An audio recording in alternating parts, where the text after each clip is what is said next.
سلام دوستان، خوش اومدید به کانال خودتون تخم مرغ. امروز میخوام بریم با بهترین غذاهای کوهگیریه و بوی رحمت آشنا بشیم.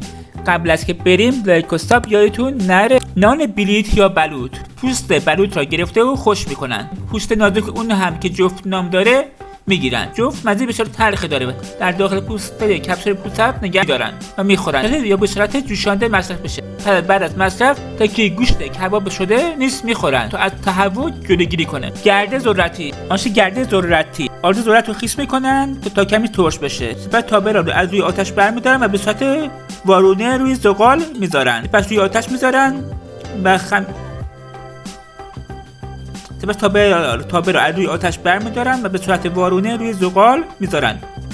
بعد با روغن یا کره حیوانی میل میکنن. آش کارده از گیاهی به نام کاردین استفاده میشه. آش دنگو شمال فصل سرمایه. موادش لوبیا چشم بلبلی، ماش، نخود، لیزک، ادویه، نمک، فلفل و آبه. شل مسی، شل دوی، شل ماست یا شل دوغی. موادش دوغ، برنج، پونه، پیاز داغ و کره محلی است. شل شیری یا شیر برنج. برنج را در آب میریخته. بعد از نرم شدن شیر را به آن اضافه میکنن. شل ماشکی یا شل ماشی.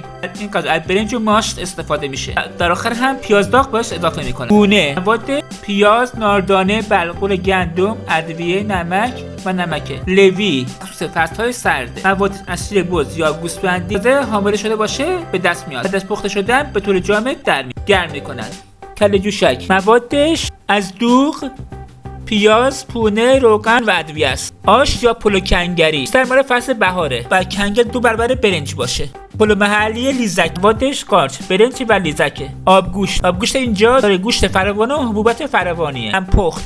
موادش ماست، برنج، عدس، لوبیا و غیره است. شل بادامی غذای خوشمزه‌ایه که مخلوطی از برنج و بادام کوهیه. چنگال آرد رو خمیر می‌کنیم، سپس خمیر را به شکل چانه در میآوریم. با استفاده از چوب بلندی را پهن کرده و روی تابه میذاریم تا به خوبی بپزه. بعد از پخته شدن ریز می‌کنیم و رویش روغن محلی و شکر میریزیم. قرمه بیشتر مال زمستانه. موادش گوشت، پیه، نمک و غیره است. دوازدردکی یا پیاز داغی موادش برنج محلی، دوغ، نعنا، پیاز داغ، زردچوبه، نمکه. دوستان مرسی اینجا همراهم بودید. لایک و فراموش نشه کامنت هم بذارید. دوستتون داریم. تا ویدیو بعدی، بدرود.